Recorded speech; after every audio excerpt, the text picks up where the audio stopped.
एक माँ जिसकी आज इकलौती बेटी की शादी है। माँ बेटी को वेडिंग गिफ्ट के तौर पर एक बैंक अकाउंट की पासबुक देती है। तो बेटी अपनी माँ से पूछती है कि ये क्या है माँ? कहती है कि ये मेरी तरफ से एक छोटा सा वेडिंग तोहफा है। ये बैंक अकाउंट की पासबुक है। यह तुम्हारे जीवन के खुशी के लम्हों को संजो कर रखेगी। आगे जब भी तुम दोनों की ज़िंदगी में कोई खुशी का मौका आए तो अपनी तरफ से इसमें कुछ पैसे डिपॉजिट करना।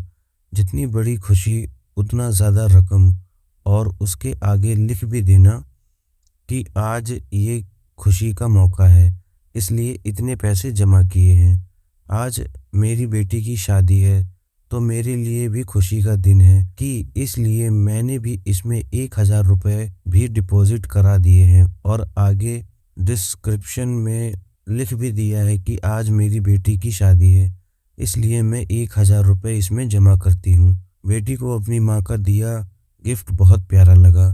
बेटी ने घर जाने के बाद जब यह बात अपने पति से की तो पति को भी यह चीज़ बहुत अच्छी लगी और कहने लगा कि ये तो बहुत अच्छा तरीका है अपने जीवन के खुशी के लम्हों को फिर से याद करने का। दोनों अब इंतज़ार कर ही रहे थे कि कब इसमें अगला डिपॉजिट हो। दोनों नए नए बहाने ढूंढते थे पैसे जमा करने के। कभी भी आज हम बाहर खाना खाने इसलिए 300 रुपये, आज पहली बार शॉपिंग करने गए इसलिए 500 रुपये, आज हस्बैंड का जन्मदिन है 800 रुपये, आज वाइफ का जन्मदिन है इसलिए 800 रुपये। ऐसे करते करते उसमें एंट्रीज भी बढ़ती गई और अमाउंट भी, और उसमें काफ़ी पैसे इकट्ठे हो गए। शादी को कई साल बीत जाने के बाद दोनों में कुछ दूरियां बढ़ने लगी। दोनों में छोटी मोटी नोक झोंक होने लगी। फिर कुछ दिनों के बाद झगड़े होने लगे। दोनों ने बात करना छोड़ दिया और एक दूसरे से खुश नहीं रहते थे। माँ को अपनी बेटी से मुलाकात किए हुए काफ़ी दिन हो चुके थे, तो एक दिन माँ अपनी बेटी से मिलने के लिए बेटी के घर गई।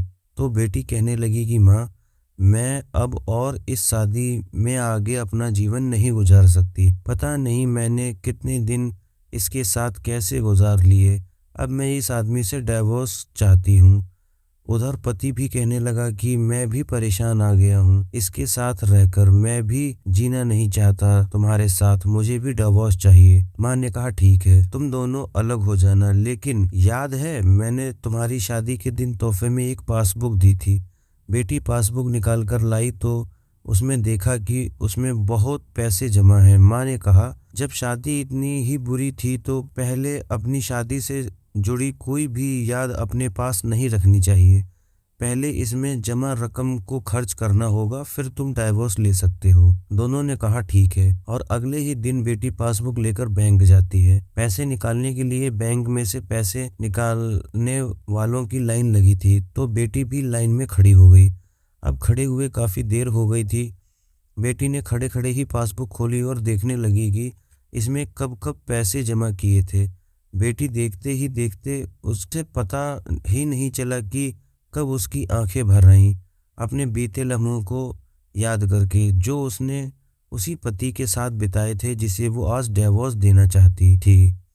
बेटी बिना पैसे निकाले वापस आ गई और अपने पति से कहने लगी कि ये मुझसे नहीं हो पाएगा, ऐसा करो तुम ही जाकर इसमें जमा सारा पैसा खर्च कर दो। पति ने कहा ठीक है, और पति बैंक गया, लाइन में खड़ा हो गया। उसकी नज़र भी पासबुक पर पड़ी और उन सारे खुशी के लम्हों पर पड़ी जो उसने अपनी पत्नी के साथ बिताए थे, जिसे वो आज तलाक देना चाहता है। उसने जीवन के सबसे बेहतरीन लम्हों को याद करके पति की भी आंखें भर आईं और वो भी लाइन से निकल गया। पति घर आया और पासबुक अपनी पत्नी के हाथ में दी, तो पत्नी पासबुक में देखती है कि उसमें आज ही के दिन 5,000 रुपये जमा हुए हैं, और उसके आगे लिखा है कि आज खुशी का दिन है कि मुझे एहसास हो चुका है कि वो उसे छोड़ने जा रहा था जिसे वो सबसे ज़्यादा प्यार करता है। मैंने फैसला कर लिया कि अब बाकी की सारी ज़िंदगी उसी के साथ बिताना चाहता हूँ। यह देखकर दोनों की आंखें भर गई और गले लगकर खूब रोए और प्रॉमिस किया कि अब वो कभी नहीं लड़ेंगे।